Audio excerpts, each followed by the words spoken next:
What are the first steps you should take after unboxing your new Panasonic washing machine? In this video, we will show you how to remove the motor support from your washing machine.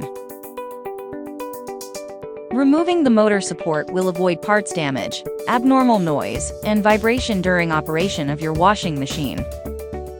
Let's begin. Remove the foam under the machine that supported the motor during transit. To remove the bolts, unscrew the bolts using a wrench and turn it counterclockwise. After removing the transport bolts, keep them. We can use it again if we need to transport the washing machine.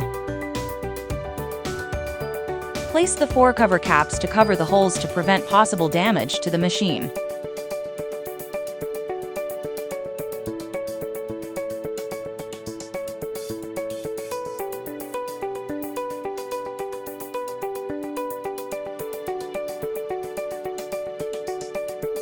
Thank you for watching. Panasonic.